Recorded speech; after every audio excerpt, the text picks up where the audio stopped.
I'm Marie, and I'd like to welcome you to Women of a Certain Age. Thanks for joining me today. What I'd like to talk about today is a couple of things that I've done recently that were completely new to me. It's really nice to have new experiences, even when you're getting older. I've always liked doing new things, and some things are more of a challenge than others.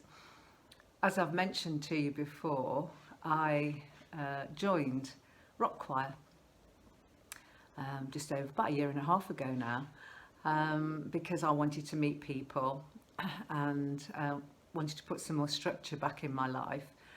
And I also love music and singing, and it's one of the best things I ever did. It's an absolute joy to me, and we get opportunities to sing in all sorts of places. And this year we had the opportunity to perform at the Edinburgh Fringe.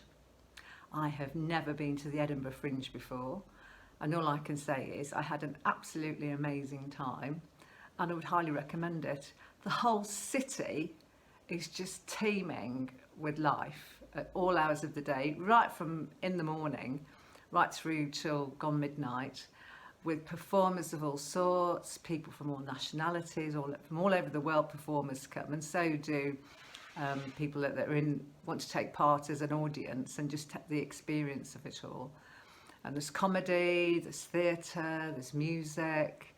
It's on every street corner and every pub and bar, every available space really. It seems that somebody set themselves up to perform because they love performing.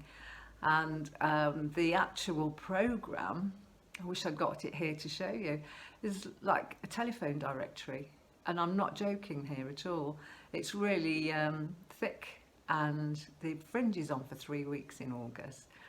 I think it's been going for at least 20 years now, and it gets bigger every year. And the atmosphere is absolutely fantastic. So the very first thing for me was to go to the Fringe in Edinburgh, and I performed with rock choir. I went with some of my friends that I've made there, and we had an amazing time. So our performance was great, and I think rock choir did 6 performances over a few days, and obviously some of us took the time to explore the Fringe while we were there. So that was the first thing. The second thing I did was I lost my virginity to Airbnb. I have heard so much about Airbnb, good and bad, and I was very, very wary.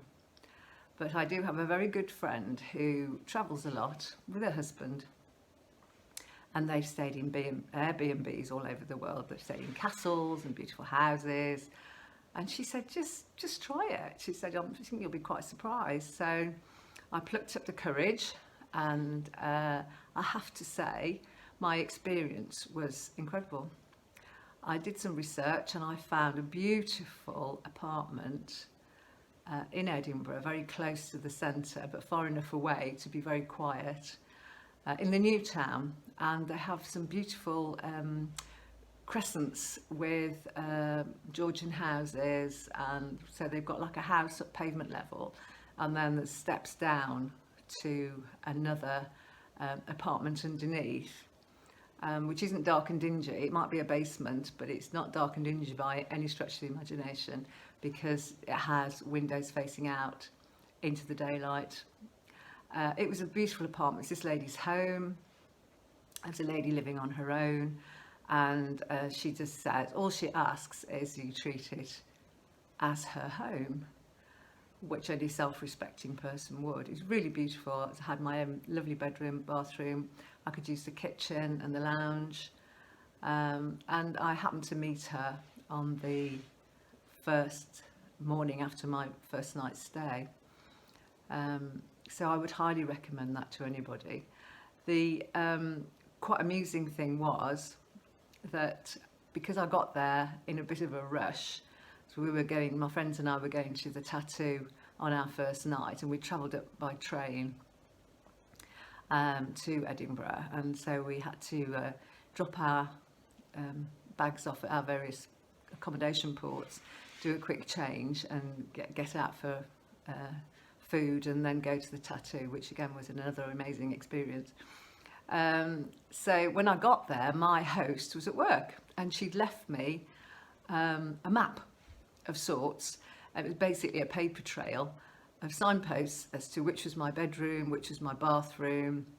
And there were post-it notes in the kitchen as to where the cutlery and the crockery and tea bags and anything else, cereals, whatever I wanted to use. And all I had time to do was I found my bedroom, dumped my bag, quickly got changed and exited and came back some hours later after midnight, which was fine because I've got my keys and I get in and then the map had gone. So I actually didn't know which was my bedroom, which was my bathroom. So I spent 10 minutes creeping around trying not to wake my host, trying to suss out which was my bathroom and hoping I wasn't going to go in the wrong place. Anyway, I did and all was fine. And the rest, it was just plain sailing. And she was a lovely host. So I would just say to anybody that's maybe dithering a little bit about using Airbnb, you're right to be wary. We all are, especially women. But I think if you stick to the rules, that is, go through Airbnb for communication, for your payments, check out your hosts, obviously. I mean, the lady I used had got loads, over 200 really good reviews, and I left her a good review. And she also left one about me, which was nice. So I have a review as a guest, as how I perform as a guest, which anybody else, if I decide to do Airbnb again, which I'm sure I will, my future hosts can have a look at me and see that I was a very nice guest for the first time I used the places. So I would highly recommend it, but obviously do your research, don't take any chances, go with your instincts really. I mean, I chose this particular apartment because of the location and also the fact that my host was a lady and she lived there, and I had all my own facilities. I hadn't got to share with anybody, which was a big plus for me. I feel that's quite important. It's important to me anyway. And I had my own set of keys. She was great on communication, and all of the photographs that she posted were extremely accurate.